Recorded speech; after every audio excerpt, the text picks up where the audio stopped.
evening, good morning, good afternoon, whatever time zone you happen to be in. It is time for the EU Week 1, Day 2 of the Challenger Cup. I'm Verbalocity here with Ranconius. Rank, how you doing, my man? Yeah, not too bad, brother. We're gonna get underway with our first match of the day. I had a few issues trying to get a game, so we eventually just grabbed one and went, alright, let's roll with this. This is gonna come to you live from the round of 32. Team Horizon already won through from the round of 64, so they're already 3-1 slot ahead as well, and already into a pick and ban phase rather quickly. Drafting out, it's going to start off with Zero Voltage with the ban over on towards Ao Kwong. Reply ban of Circuit, Hellban just smart. It means that this last ban as well, doesn't have to be an Odin. For any of you tuning in that may have been watching yesterday, yes, there has been an update to the format and the display of everything on your screen. Still going through a little bit of teething issues because obviously this is the first time that we have used this in a competitive setting. So we took the feedback that you guys gave to us yesterday, immediately applied it, and that's why you can see the different sizings and whatnot up here. So obviously we're still going to play around with some of the... look at the God cards though, I think they're a little bit blown out of proportion sideways, so that's something that we will work on before next weekend as well, so... Indeed. We listen, we love you guys, and we made sure everything's all nicely shouted up on. But yes, coming into the game here, this will be Zero Voltage versus Team Horizon. We can see that some of these standard bans coming out by each side. We see the Ao Kwong, the Circuits, etc., etc.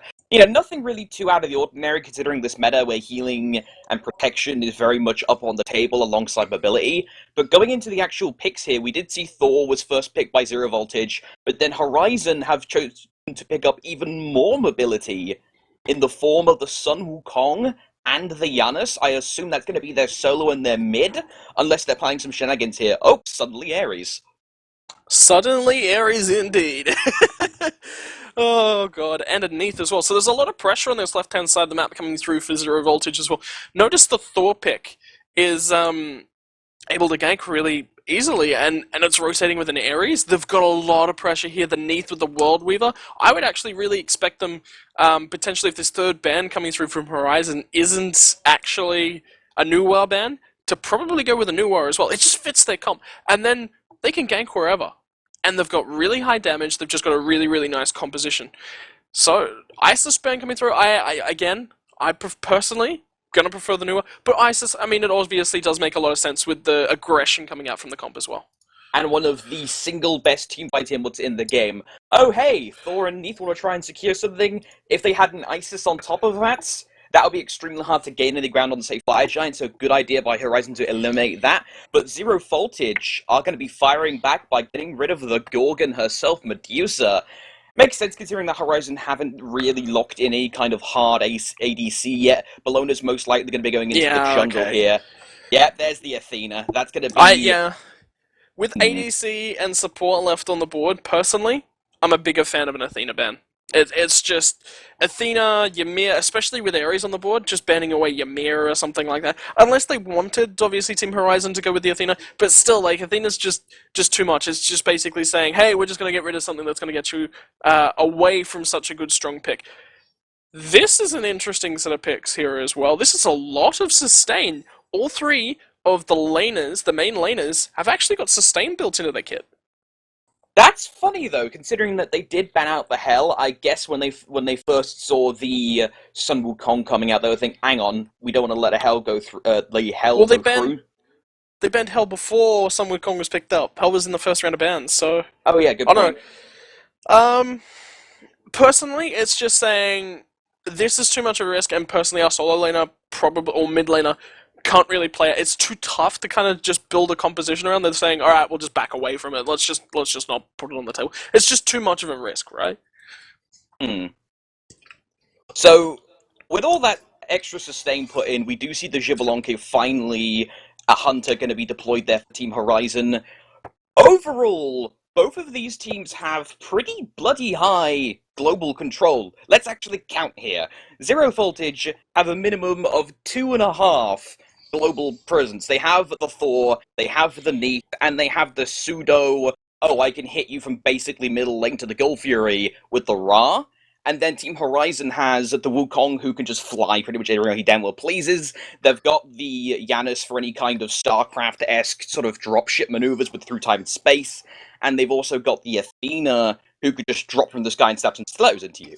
So I want to see how both of these teams perform in the mid game. Early game is going to be possibly slow, although considering that one team has the considerable early game advantage in theory in the form of Zero Voltage's picks. They have the Thor, they have the Hades who can bully in lane, Neith, Ra, Ares if he can hit the chains as well. Team Horizon is stacking a little bit more towards the late game. They've got the Athena, they've got the Bellona, the Xbalanque, Janus, who take a little while to get online.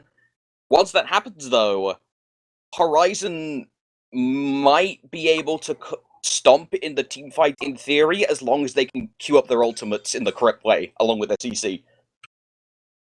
Yeah, I mean, what do you think? It's interesting, actually. It's the perfect thing for me is that the Bellona I really, really like the pick at that stage in the draft, because it's just like, well, we've got 3 slots left. One of them is support. Because, yeah, anyway. But, I think we'll actually analyze this a little bit more as we do go into the game, because, guys, we'll be back in just a couple minutes with game number 1. Hello there, ladies and gentlemen. It is now time for the first match of the day. It is going to be Orcs Esports versus Netflix and Chill. And it looks like Orcs is immediately going for a push onto possible invade here. Well, that's an interesting level 1 play. They are all gathered up looking for the aggression. But hello and welcome, ladies and gentlemen, to the first game of the day. Orcs Esports, Netflix and Chill. And I tell you what, Verbalocity, how about you take us through the Orcs Esports lineup? So, Orcs Esports coming up from the south in the blue trunks, defending the Titan of Order. We have Malibu on the Hunbat's jungle, Alvita on the Apollo 80 carry, Timia with the Pesh, the tree man himself, Sylvanas, Strangey Frog in the solo lane, I believe, on the Agony, on the Hubway, excuse me, and Dekest firing up his mage skills on the Agony. Frank, who's on the Chaos side? Something chaotic is on the way, coming through to us from Netflix and Chill. Hopefully they don't give us a funny face in about 10 minutes' time. It is going to be Proxy QQ on the Freya in the duo lane. Tattleson is going to be your support, I believe, on the Odin. Yeah, he's on that side of the map. That's Tattleson. Yep. Kuricento is going to be the Isis in the mid lane. NQ is going to be your jungle on the Thor. And finally, the second person on the team that will be laying the hammer down, it's Bellona, played by Flexi from the solo. So, it looks like we are going to be seeing... Oh, one little warning. Unfortunately, looks like there was a slight muck-up with the spectator, so we're going to be watching the Orcs versus Nextville match instead, because apparently the original one, 0, for some reason, is unwatchable. So, we're just going to YOLO it, so we don't keep you guys hanging for too long, because that's just boring as hell. Yeah, pretty much. We're just going to deal with it, move on. Anyway, draft that has come out. It's probably time to discuss that, seeing as we actually haven't touched it. Oh, actually, Spirit Ball mid lane looking for the double combo. Caster's taking a lot of damage. He's 1 auto away from first blood. Great body blocks coming through. The double tap, though. NQ from downtown slams the hammer down, and Isis ain't quite done yet. Wingust doing a lot of damage. They might look for a second double tap here from NQ. He might just look for the Berserker Barrage. Not quite able to do it. The tower, Malibu turns it around. Oh dear.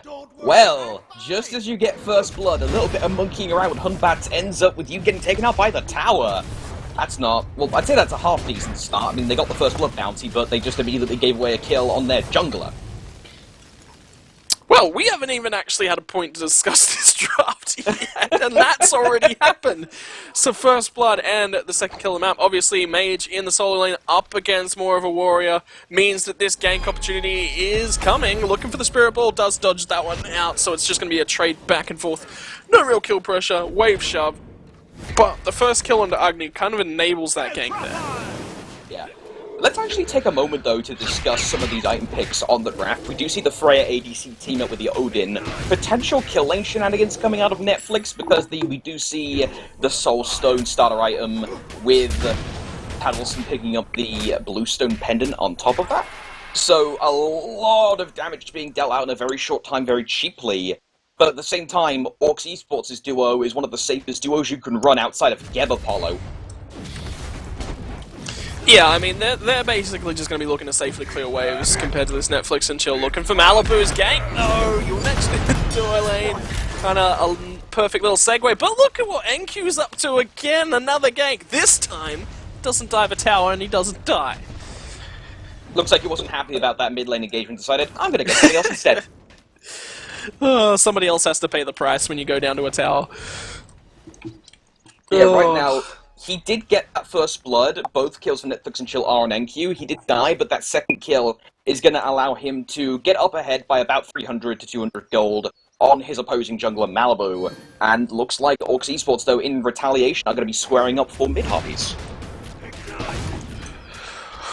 Well, scoring up for those left-hand mid-harpies, gonna get them as well, even though the first blood does go to the side of Netflix and Chill's second round of mid-camps is gonna go in the opposite direction, but what else can they get out of this? Can they get the right-hand stead as well? Because they're in position. NQ's just come out of the base, though, so he is going to have more items on that side of things, and it is the Warrior Tubby already completed, so they can contest very successfully on the right-hand side. Yes.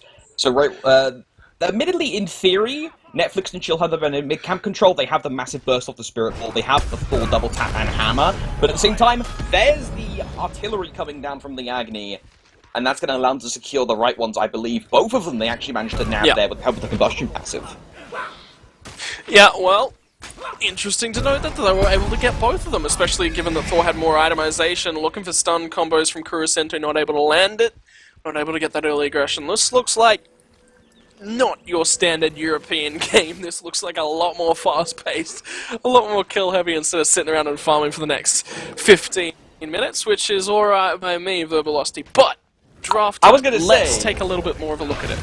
I was going to say, where are EU resident sleepers now, chat? But yes, back to the draft, as we were meant to say before this happened.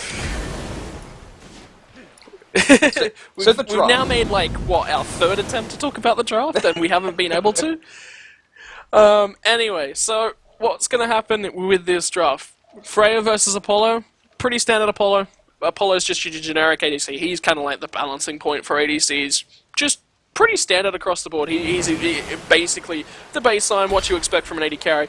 Will have a little bit more of a turn on late game, but, you know, he's just flat, he's standard, he's online at all points of the game. He's not thoroughly weak at any point of the game, but he's not thoroughly overbearingly strong at any point of the game as well. And at the same time, they also have the Sylvanas to back him up, so his laning phase, as long as they don't misposition horrendously, they should be pretty safe. And interesting to note, actually, already having looked down at the itemization coming through from Orcs Esports supports in Depeche, he's actually gone for the Traveler Shoes. The reason for this is that he needs to be rotating as much as Tattleson, and it's just a little bit more gold. And Sylvanas gets that gold easily, right? So he needs to keep... Uh-oh. Looks like... No, he isn't going to get a note there. Double tap, in comes the end. Malibu, though, immediately into the fairway with nice beat spot, though, trying to get away Chicken, but he can. Very nice use of the bludgeon. Down comes multiple ultimates there. In comes the Spirit Ball. Nice rotation there from Kurosento. Picks up one kill on the Bologna, and NQ picking up the second on Strange Frog. That is why you need the ward coverage in the Fire Giant, if you're against the Thor.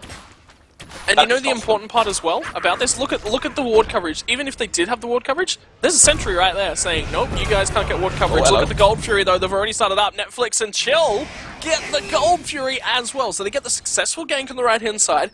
I was about to say, Tattleson rotates into the mid lane, so they don't lose any golden XP. He picks up a bunch for himself. Then they get the successful gank, straight onto the Gold Fury, secure that one away.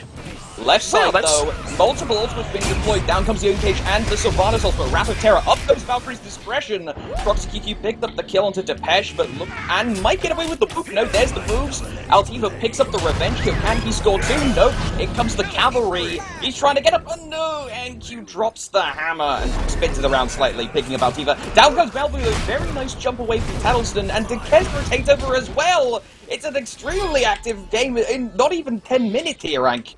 Oh, Malibu might go down, but Kurosento is forced to clear out creeps because he was starting to take some serious damage. Look at the tectonic rift onto what's the cast. The cast is going to fall. Thor's going to take this guy. Malibu's in trouble, looking for the slam. Doesn't quite find it, but he's still going to look to throw the hammer down and secure it off in. Oh, evil burst out from Malibu. He's not quite out yet either. The double tap doesn't quite land, and DanQ doesn't take the hammer train into successful gank either.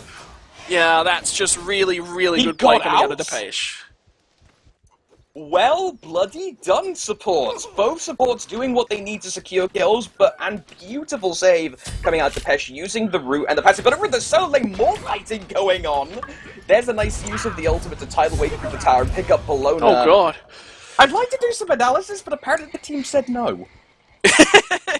we still eventually are gonna talk about the drafting. Eventually.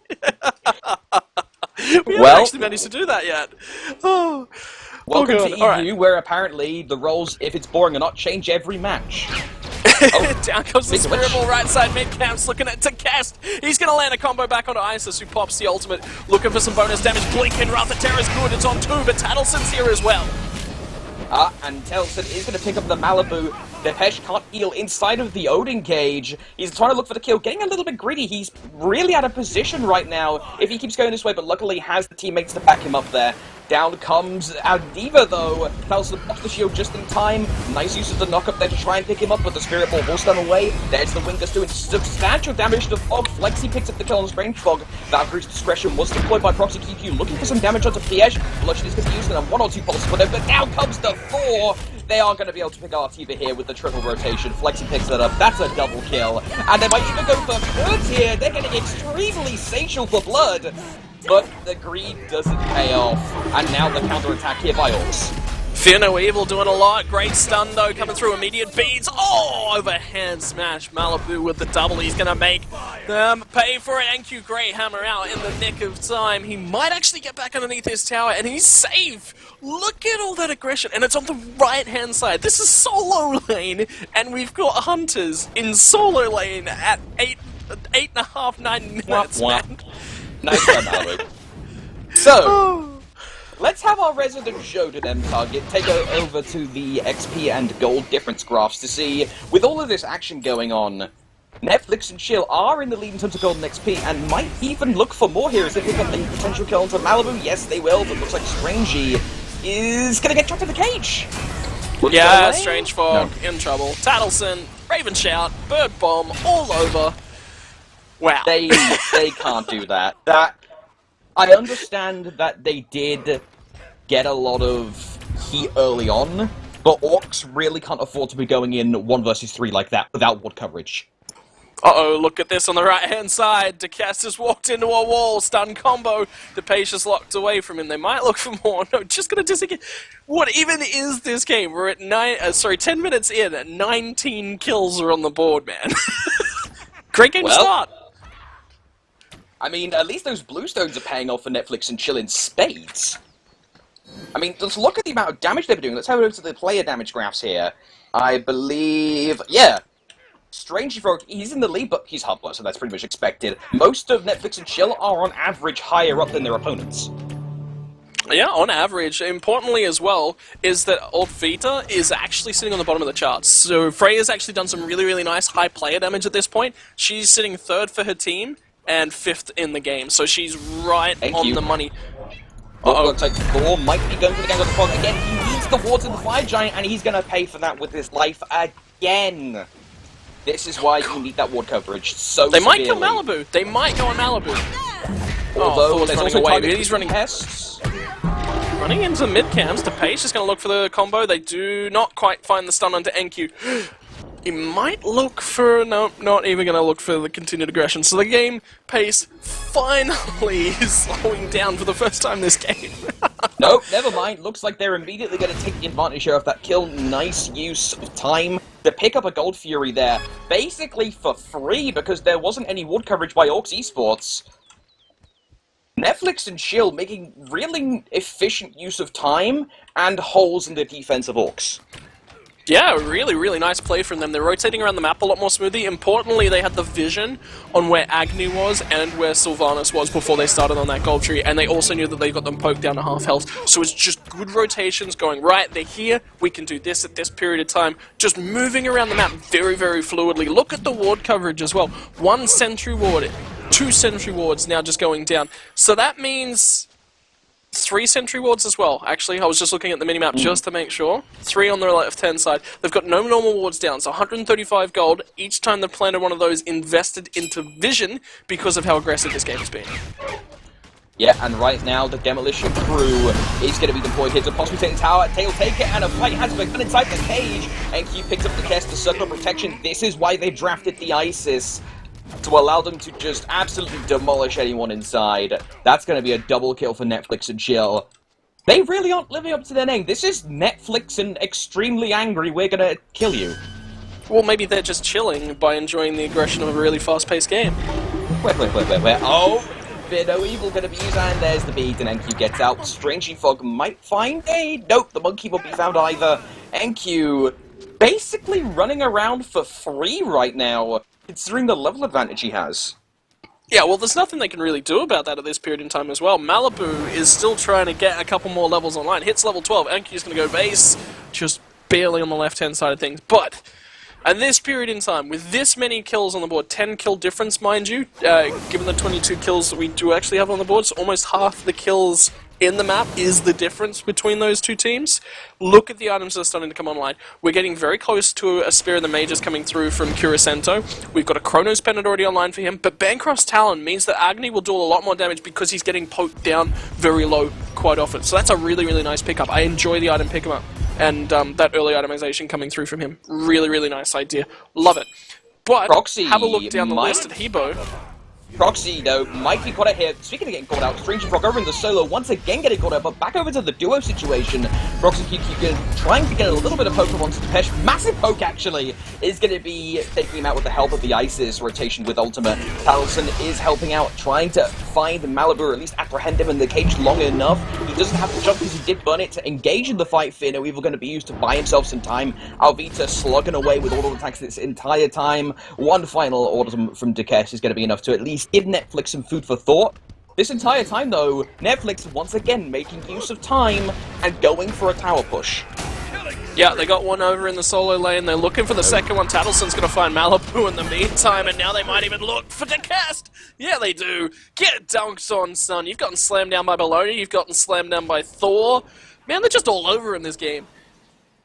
Honestly, at this point, I think the Space Jam theme is just going through everyone's head on Netflix show right now.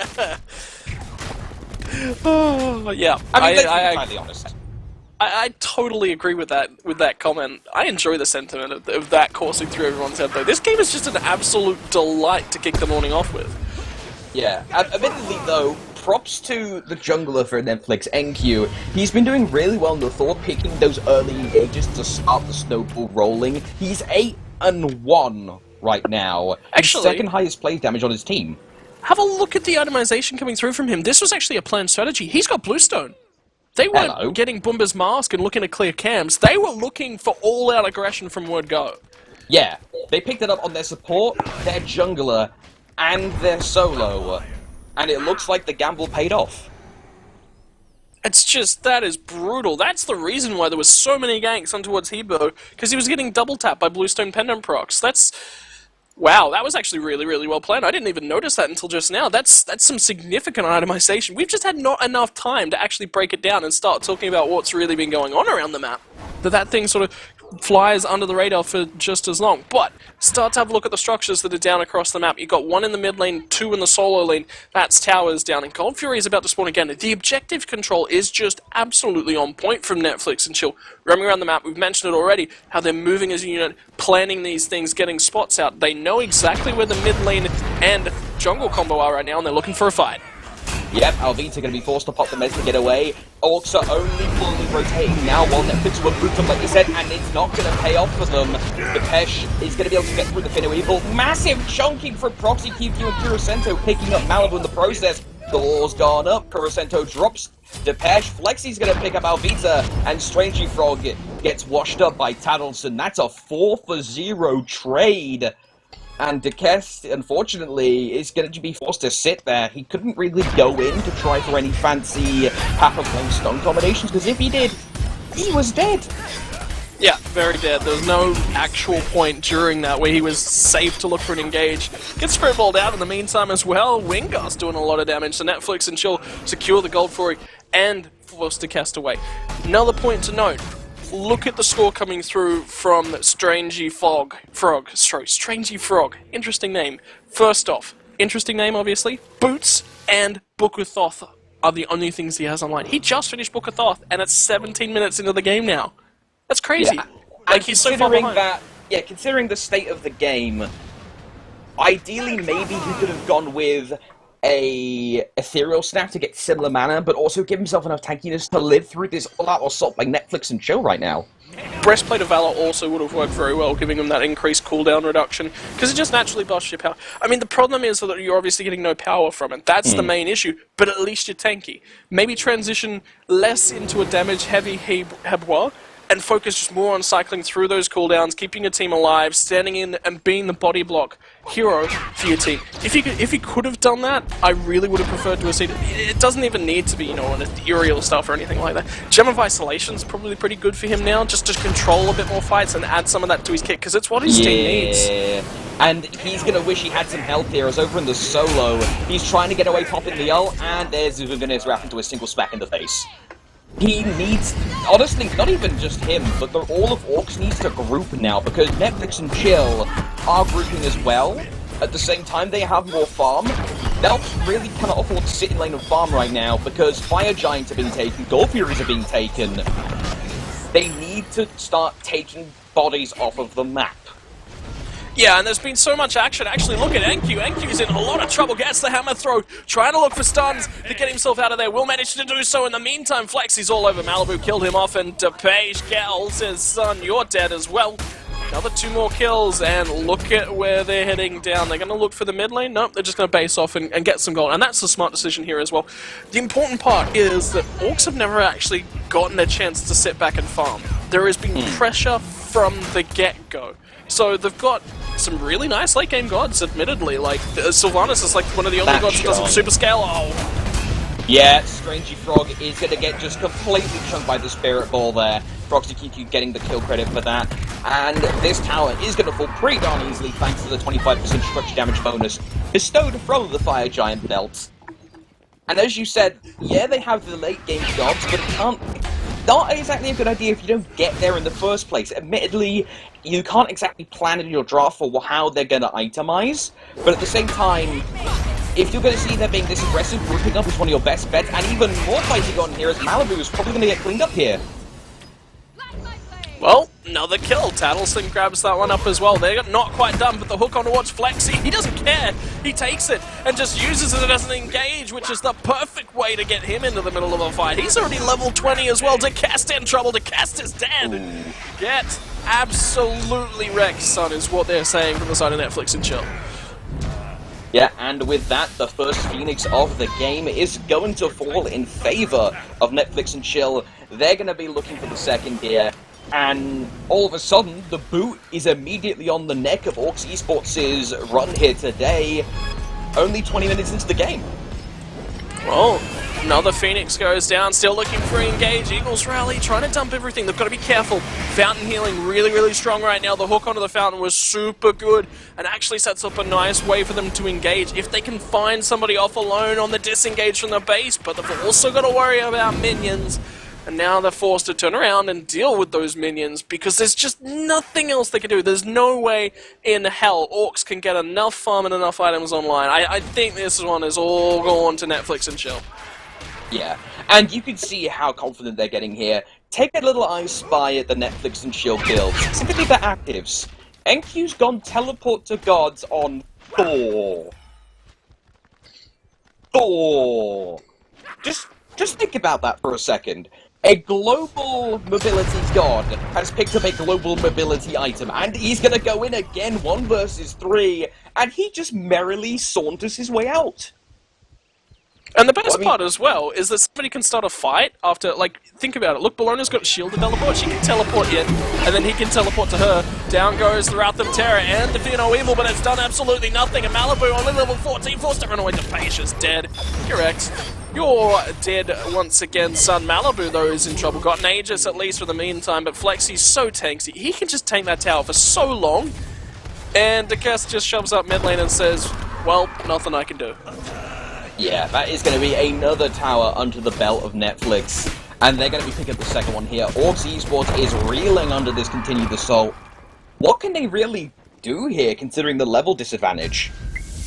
I can't think of too much, and looks Not like another really. engagement Yeah, is they going to need happen. a perfect stun combo engage underneath the Titan, and Strangey Fog to really let rip with that ultimate across multiple people, but he's only got 22 stacks, and I mean, Spear in the Mages is online, at least, which is, you know, absolutely fantastic for the two of them on the side of Decast, but that's about it. It doesn't do too much. And right now, Netflix and Chill are sizing up and are going to go for the kill here potentially on the Titan. Proxy QQ trying to force everyone over the fountain, and this is pretty much GG here. Although nice use of the Fear No Evil there, but Proxy's going to pick up the Kest anyway. NQ spinning to winning as he's pretty much this entire game. Yeah, and, he's just been all over it on the Titan. Spirit Ball comes down. They're just playing with them for fun at this point. The pace so low. Strangey Fog's actually going to find Proxy, and that might signal a really nice re-engage, but the ultimate doesn't get himself out of there from Olvida, and Strangey Fog, you're about to get Thor ulted. Not even Thor ulted, because Kurosento finds him on the backside. Route the Terrace, perfect though. Yep. And with that, the Titan, or Titans plural, considering the holding hands, is going to fall. Netflix and Chill with an extremely dominant performance here. I mean, what else can we say? That was an excellent early gambit, which paid off well. Admittedly, Orcs esports didn't help in terms of their holes in their warding coverage, because they got, ganked once with the Fire Giant. Admittedly, you really should be expecting that going into challenges. People are going to take advantage of that distance. But if you get hit once, go ward it. Make sure it doesn't happen again. But they didn't ward it. And it happened They were again never allowed. and again. They were never allowed. They never were able to actually get towards that portion of the jungle. And I'm not sure that actually Strangey Fog was able to get a ward in at any point in his inventory because he was just pressured that damn hard. So it was kind of just like, well, I'm stuck here in the lane. Thor's going to come gank me the minute I try and do anything, and I need to get a ward out. Yeah, it's not going to happen.